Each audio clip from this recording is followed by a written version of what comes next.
I'm doing a seminar telling my story one day in Los Angeles, California, and in my audience walks a young man, 19 years old, and his name is Mark Hughes. I knew him from age 19 to age 44. It's true, I was his first mentor. I shared with Mark my experience as a health and nutrition distributor, starting at the bottom and going to the top. I shared with him what I thought about this type of marketing, person to person. And I'm sure Mark used some of that when he put the products together, started the company in 1980.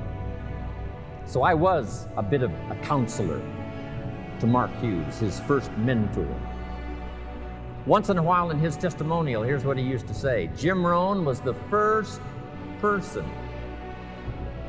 that gave me the idea that in spite of my background and poor circumstances and lack of education, in spite of all of that, I could make changes and become successful. Jim Rohn was the first person. When he attended my seminar, I started sharing those ideas of personal development. When Mark sat in that first seminar, here's what I shared: you can have more than you've got because you can become more than you are. If you just remain how you are, you'll always have what you've got. But if you're willing to make changes, the next 5 years of your life can be totally different than the last 5. If you don't change, chances are excellent the next 5 will be like the last 5. Those philosophies I shared with Mark. Make this note now. Mark Hughes, during the time he knew Jim Rohn, Mark Hughes taught me much more than I taught him. The 3 major influences in the life of Mark Hughes. 3 major influences in the life of Mark Hughes. First was health and nutrition. Second, person-to-person marketing. Then the 3rd major influence in the life of Mark Hughes, I was happy to bring this idea. Here's what it's called, simply personal development. In that first seminar, here's what I shared with Mark.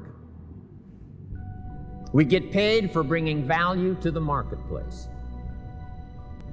You don't have to work on the marketplace, you only have to work on yourself to become more valuable and learn the skills. Let me give you a list of those skills that I learned that you can learn in Herbalife that can change your life. Here they are. Number 1, getting customers.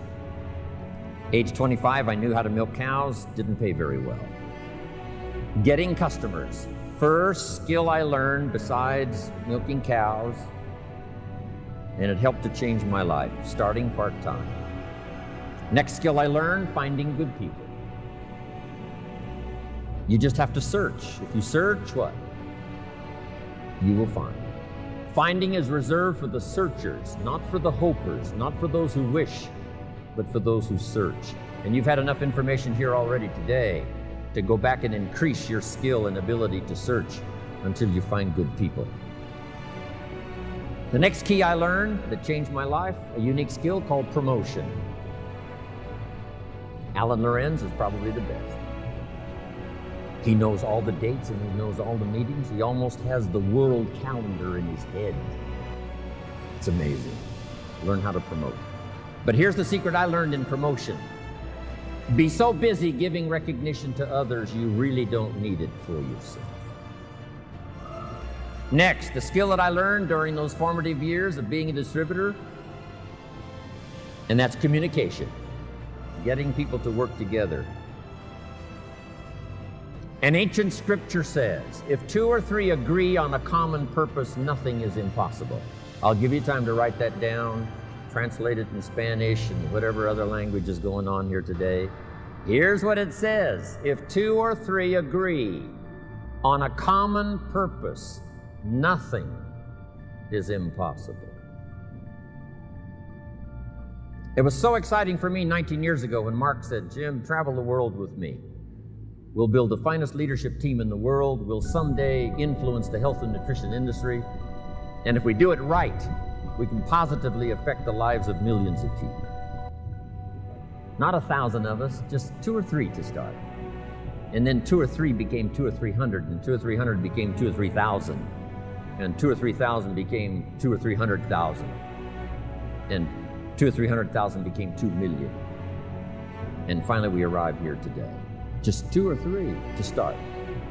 If 2 or 3 agree, the power of just 2 or 3, doesn't need to be 2 or 3,000 to start. Doesn't need to be 200,000 or 300,000 to start. Just 2 or 3 who agree. In your community, in your organization, get 2 or 3 and start working together. Here's the most important on communication: learning to inspire. Helping people see themselves better than they are. Helping people see the future. Helping people see not just with their eyes, but help them to see with their mind, insight. Helping people to see the vision of the future. That's what Mark brought us when he started the company. In those 20 years he was with us, he helped us to see the future.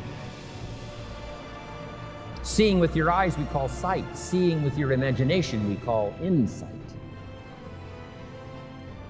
Next, help people to see the possibilities. Describe to them the potential, what's available. Using testimonials. There's so many testimonials now, people that started with nothing. But here's the next one, which I'm trying to do a bit of as we finish here today. And that's called teaching. And I've just used 2 words just to separate the two. Training, showing somebody how the business works. Teaching is showing somebody how life works. The inspiration of stories, the inspiration of testimonials. It inspired me to spend the rest of my life. When I met my teacher, Mr. Schoaf, he said to me, "Mr. Rohn, show me your current list of goals and let's go over them and talk about them." He said, "I've been around a long time. I can probably give you some good advice." And I said to him, "I don't have a list."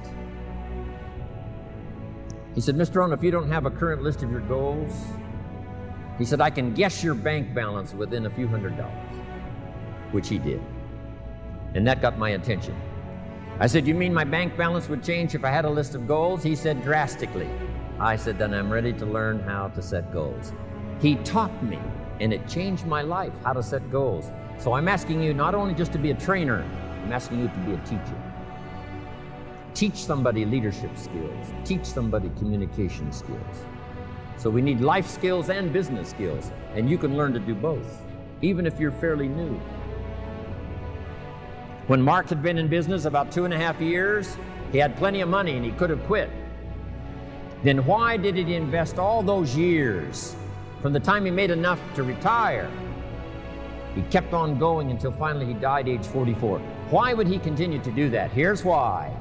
He became financially independent so that he could then work for joy and not for necessity.